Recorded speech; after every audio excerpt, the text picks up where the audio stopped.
ভাৰতবৰ্ষৰ প্ৰধানমন্ত্ৰীৰ কাৰ্যালয়ে অসম চৰকাৰক নিৰ্দেশ দিছিলে যে অসমৰ মাজেদি যি অবৈধ বাৰ্মিজ বা ম্যানমাৰৰ চুপাৰি পাৰ হৈ যায় বা ইণ্ডোনেছিয়াৰ চুপাৰি পাৰ হৈ যায়, এই চুপাৰিৰ কাৰবাৰটো বন্ধ কৰিব লাগে। এইকাৰণে দিছিলে যে চুপাৰিৰ মাজত, চুপাৰিটো যিহেতু ইণ্টাৰনেশ্যনেল বস্তু এটা, আৰু যিহেতু সেইটোত ভাৰত চৰকাৰৰ লগত ম্যানমাৰ বা বাৰ্মা চৰকাৰৰ চুপাৰিক লৈ কোনো চুক্তি নাই, গতিকে অসমলৈ বা ভাৰতলৈ চুপাৰি আহিবই নোৱাৰে। সেইকাৰণে কি কৰে, কাষ্টম ডিউটি ল'ব নোৱাৰে চুপাৰিৰ ওপৰত। কাষ্টম ডিউটি ল'ব নোৱাৰাৰ কাৰণে কি হয়, ইণ্টাৰনেশ্যনেল চেকিংটো নহয় চুপাৰিত। সেইকাৰণে চুপাৰিত যিহেতু ইণ্টাৰনেশ্যনেল চেকিং নহয়, একদম ডাইৰেক্টলি ম্যানমাৰৰ পৰা ডাইৰেক্টলি মণিপুৰৰ মাজেদি বা মিজোৰামৰ মাজেদি যিহেতু আমাৰ ইয়ালৈ সোমাই আহে, নৰ্থ ইষ্টলৈ সোমাই আহে, গতিকে সেই চুপাৰিৰ মাজতে ড্ৰাগছ আহে, অবৈধ ড্ৰাগছ, আৰু চুপাৰিৰ মাজতে AK-47 বা অন্যান্য মাৰণাস্ত্ৰ আহে। সেইকাৰণে কেন্দ্ৰীয় চৰকাৰে নিৰ্দেশ দিছিলে যে চুপাৰিটো কোনো পধ্যে আহিবলৈ দিব নালাগে, কাৰণ চুপাৰিৰ মাজেদি যি ড্ৰাগছ আহে, চুপাৰিৰ মাজেদি যি বন্দুক বাৰুদ আহে, বোমা আহে, AK-47 আহে, এইটোৱে গোটেই ভাৰতবৰ্ষৰ সাৰ্বভৌমত্বৰ কাৰণে ই এটা অত্যন্ত ভয়ংকৰ ঘটনা। কিন্তু তাৰ পাছতো অসমৰ মুখ্যমন্ত্ৰী হিমন্ত বিশ্ব শৰ্মা নামৰ মানুহজনে এতিয়ালৈকে সম্পূৰ্ণৰূপে অসমত চুপাৰি বন্ধ কৰাৰ ব্যৱস্থা গ্ৰহণ কৰা নাই। অসমত প্ৰত্যেক দিনাই চুপাৰিৰ গাড়ী এতিয়াও ধৰি আছে, অবৈধ চুপাৰিৰ গাড়ী ধৰি আছে। আৰু আমি সকলোৱে জানো যে এই কামটো মহন্ত নামৰ এজন চিণ্ডিকেট মাষ্টৰে এই কামটো কৰাই আছে। অসমৰ যিটো নেশ্যনেল হাইৱে আছে, এই নেশ্যনেল হাইৱেটো পাৰ কৰি দিয়াৰ দায়িত্বটো হৰেণ মহন্ত নামৰ এজন চুপাৰি মাষ্টৰে এই কামটো লৈ আছে।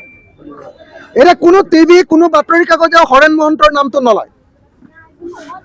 আৰু হৰেণ মহন্তক যে এজন মন্ত্ৰী বা মন্ত্ৰীৰ কেইজনমান মন্ত্ৰীয়ে বা অসমৰ মুখ্যমন্ত্ৰীৰ অফিচৰ পৰাই যে ছাপৰ্ট দি আছে, এই কথাটো কোনেও নকয়।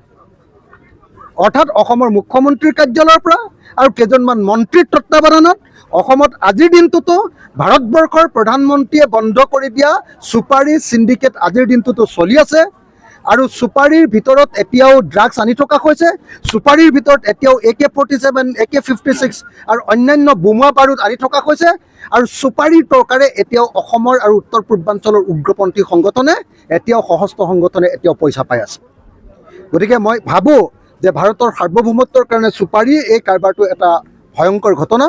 কেন্দ্ৰীয় চৰকাৰে ইতিমধ্যে এই কথা কৈছে, কিন্তু অসমৰ বিজেপি চৰকাৰে পইচাৰ লোভত, টকাৰ লোভত, 2 নম্বৰী টকাৰ লোভত এখন ট্ৰাকৰ পৰা 12 লাখ টকাকে লৈ এখন ট্ৰাকক নেশ্যনেল হাইৱে পাৰ কৰি দিয়াৰ দায়িত্ব লয় হৰেণ মহন্ত নামৰ চিণ্ডিকেট মাষ্টৰজন। গতিকে যদিহে চৰকাৰে আচলতে চুপাৰি বন্ধ কৰিবলৈ মন আছে, হৰেণ মহন্ত নামৰ চুপাৰি মাষ্টৰজনক গ্ৰেপ্তাৰ কৰি দিলেই অসমত পূৰা সম্পূৰ্ণৰূপে চুপাৰি বন্ধ হৈ যাব। আৰু যদি হৰেণ মহন্তক চুপাৰি চিণ্ডিকেট চলোৱাৰ কাৰণে গ্ৰেপ্তাৰ নকৰে, তেতিয়াহ'লে মনত ৰাখিব লাগিব যে অসম চৰকাৰে কেন্দ্ৰীয় চৰকাৰক ফাঁকি দি অসমত চুপাৰি চিণ্ডিকেট চলাই আছে।